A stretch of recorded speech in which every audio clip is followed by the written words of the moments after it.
Set in an alternate 1940s, the six-episode miniseries The Plot Against America is currently airing on HBO. I'm Riley Chow of Full Derby, here with Morgan Spector, the lead actor on that show. Now, Morgan, you had read the book, the Philip Roth novel that it's based on years ago, and I'm wondering, who did you envision in the role when you're reading the book? As sometimes when you're reading something, you envision a certain actor playing it. I'm wondering if that actor is anything like you. I have to say I didn't cast it. Certainly not on any, any actors I was familiar with. There's a photograph of Herman Roth with his two sons. He's wearing a tank top, and he's very yoked. He's sort of surprisingly fit for a man of the era. I don't know. His image stuck in my head. I remember, I sort of was imagining. I think Herman Roth himself, or at least what I could extrapolate from him about him based on that picture. But yeah, and we both have thick eyebrows, and I think probably the similarity stops there. I'm not sure. So I'm wondering, how did your character differ from the version that's in the novel? How did it differ in the scripts, and how do you think your portrayal changed him? Well, I think in the novel it's all a bit more.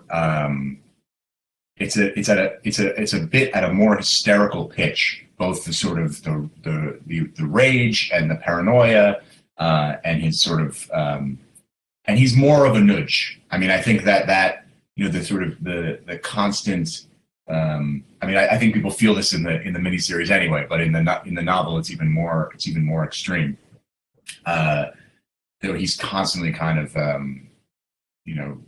bludgeoning everyone around him with his opinions. So I think very sensibly, David Simon and Ed Burns decided to restrain that to some extent, although that's the essence of Herman. I mean, you can't write Herman Levin and not, or Herman Roth and adapt a story without that aspect of him. But I think they pulled back on it a little bit, and yeah, I don't know. I think I hesitate to say how my portrayal of him changed the character. I think that's the kind of observation I think is best left to other people who are familiar with the novel, but. I think one thing I was really drawn to about the script was the dynamic between Herman and Bess, and the way that their marriage, particularly for the period, I think, seemed to be a very functional and happy one. With all of the injustices of gender dynamics in that era baked into it, and all of the assumptions about who performed which role and who had which prerogatives and all of that, but I think. Sort of taking all of that into account, they are a partnership, and yeah, I don't know, maybe a modern, maybe that's maybe sort of maybe that was filtered through a contemporary lens, but I think that's in the book. I think that's how Roth saw his parents. They had a unique dynamic. They had a dynamic that was specific to the period, but it was one that worked. It was one that created a relatively happy family. How much would you say Herman's personality and how outspoken he is, how much of that is shaped by the time that he lives in versus just his kind of general personality?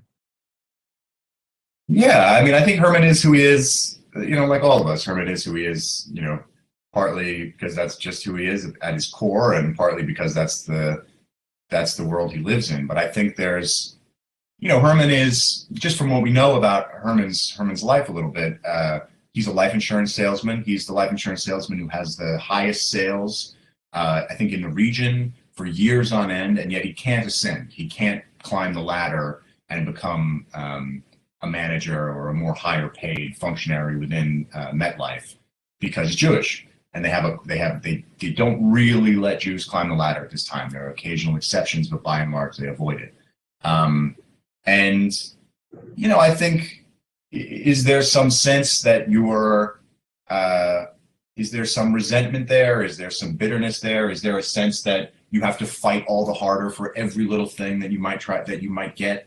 That, you know, in order to provide for your family, you have to work harder and be better and maybe be a little bit more aggressive about pursuing what you want. You know, I do think some of that is about that period. But yeah, I think there is also a sense in this man that his care, his love for his family, and his love for the world, his love for his ideals of justice and fairness, require vigilance and a kind of performed. You know, he's required to teach the world, and he's required to teach his loved ones how to be better, so that they can be better. And I think that comes from a place of, you know, genuine good intentions. But I think the result is, you know, he's a nudge.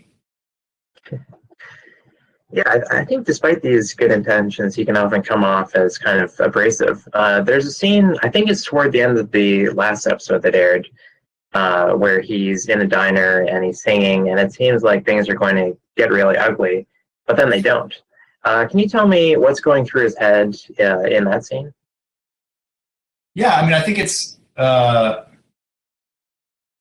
I think to some extent it's Herman realizing that he has, if he's not quite realizing how the extent to which he's actually put his family in jeopardy on this trip, I think he is realizing how uncomfortable he's made his wife and what he's put her through, and the sort of misery that she's experienced as a result of his bullheadedness, and he's trying to apologize. But I think in the main, in that moment in that restaurant, he's trying to tell his children and his wife that things are still normal and he's still free, and that the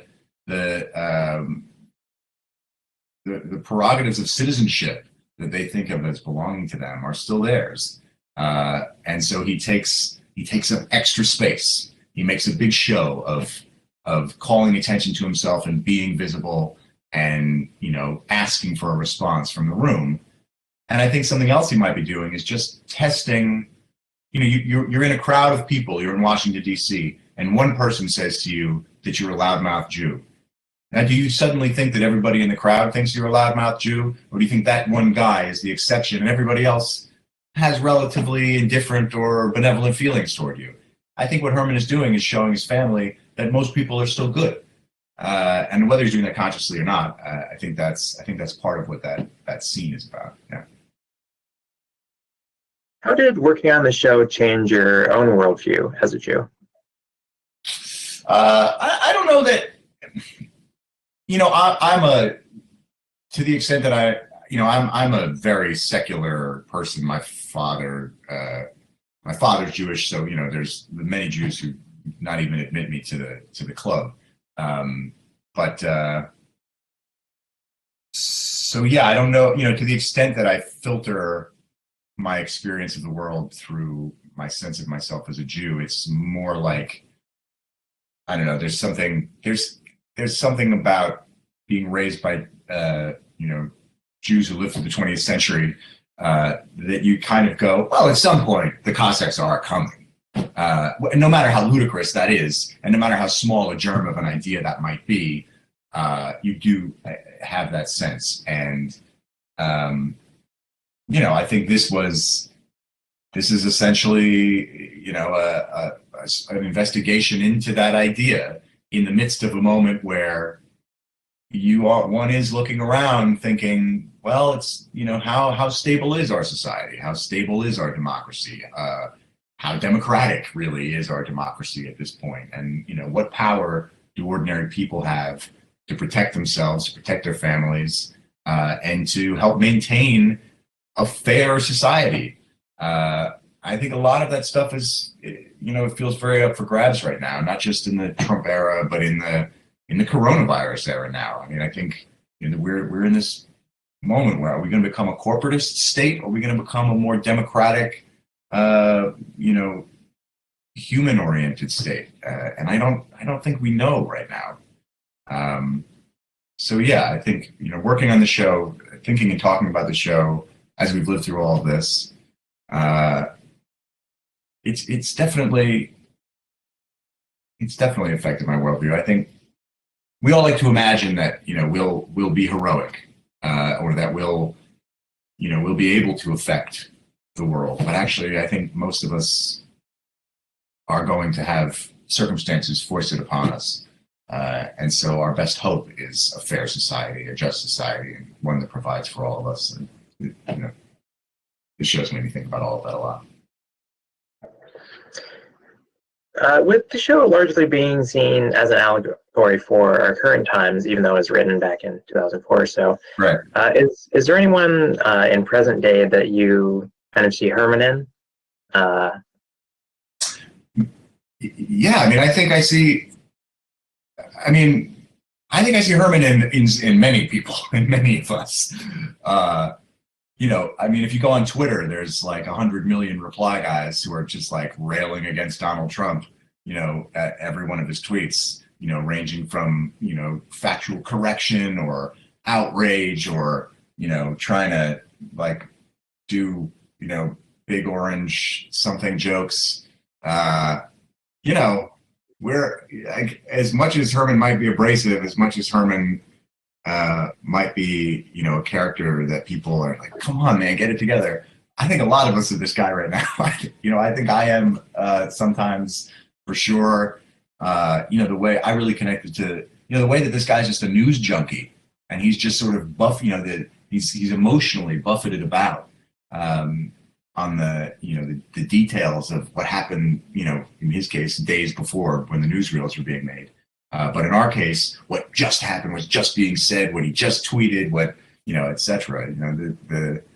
The way that the news cycle is, driving all of our psychology all the time. I think a lot of us have a lot in common with Herman Levin right now. I love how he can't just pull up his phone. He actually has to go to the theater to watch the news. Yeah. No, he actually has to go see a friend, It's probably a little bit more healthy.